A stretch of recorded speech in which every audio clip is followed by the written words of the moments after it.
the OECD issued this green growth report while I was there. And they said this. They said, reaching the 2050 GDP target, the 305 trillion, is impossible without immediately addressing a range of key environmental, those are degradation, I'll talk about that in a second, and natural resource depletion constraints. So we're separating environmental problems from ones where you're degrading something, right? So you pour dioxin into a river, those types of things where you're degrading something to the point where it can't be used or it's dangerous, right? As opposed to natural resource challenges where you're depleting something that's not going to return on a time scale meaningful to your needs, right? So the OECD says these challenges, if they're not addressed, they act as complete roadblocks to getting to 305. Right? And just those of you that follow this, if you can read these hieroglyphics, IPCC AR5, WG2, SPM, this is the Intergovernmental Panel on Climate Change, Fifth Assessment Report, Working Group 2, Summary for Policymakers, because they produce a multi-thousand page report, and they produce a shorter report for policymakers with big pictures and big words to make it a little bit easier for them to navigate through. But this was just released, and they came out, this is released this year, they said that climate change is already slowing down growth. So places that are impacted by climate change and extreme weather events is already having an impact on slowing down growth. All right. But here's my favorite, right? Because we live in a world that has a single economic performance metric, GDP, gross domestic product, right? And when we talk about the cost of climate change, or the IPCC talks about the future cost of climate change, it's always in terms of a decline, a future decline in GDP in the future, right? So, those of you that have studied this will have known most of this, but this is a crazy metric, right? And it's almost useless for our purposes. First of all, it measures everything. Even negative welfare events is positive, right? So if you're an economy that has huge increase in divorce and violent crime and car accidents and type 2 diabetes and all those things increase GDP, right? Because they require expenditure, right, to correct. Right? That's all reflected positively in GDP.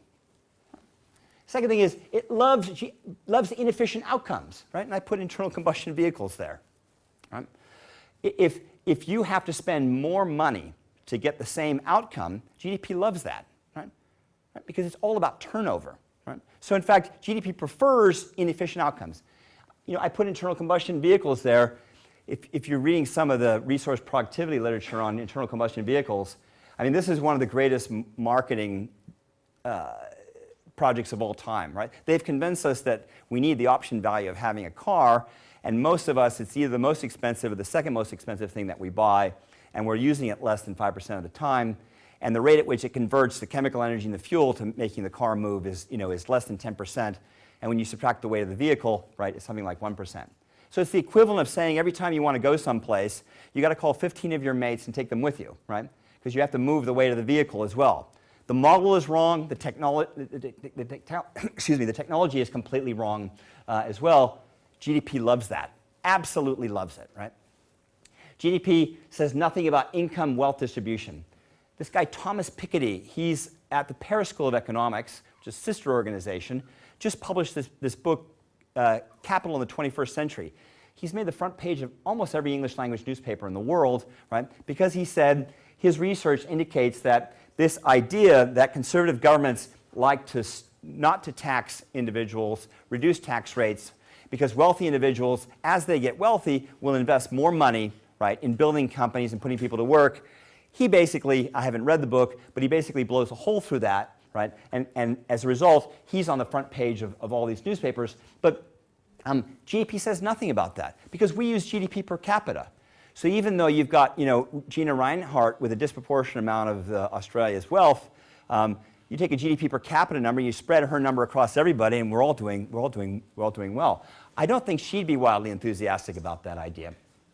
And then climate change costs based on lower GDP, right? So the IPCC's third assessment report, which just came out, said, as I said earlier, that there's a small decline in GDP. The good news is that if we take action on climate change, the decline in GDP is small. It's about 5% by 2050, right? Now, for most rational people, that's a good luck story. That's a great news story. It's only going to be 5%. but for politicians in the rest of the world, it's almost a disaster. Now, here's some crazy stuff going on. The governor of Vermont, the crazy governor of Vermont in the United States, right, was looking at the state's economic figures, right? And Vermont's GDP, like most states, has been weaving on its way, a nice trajectory upwards from 1950 to 2012. But he grew up and spent his whole life in Vermont, and his observation was, our GDP is going up, but we're not getting wealthier. As a matter of fact, it looks like we've been hovering flat. So he ordered, and the legislature passed a law requiring them to use a different metric, which is the GPI, or Genuine Progress Indicator. It's not a perfect metric. I'm not going to argue that this is going to solve everything, but it corrects a lot of the problems that GDP, right? So it actually looks at welfare as opposed to simply turnover. And they announced, and in fact, you can Google this, and you can find it on the states. The governor announced that their economy stopped growing in 1978. So that's their GDP line. That's GPI from 1978.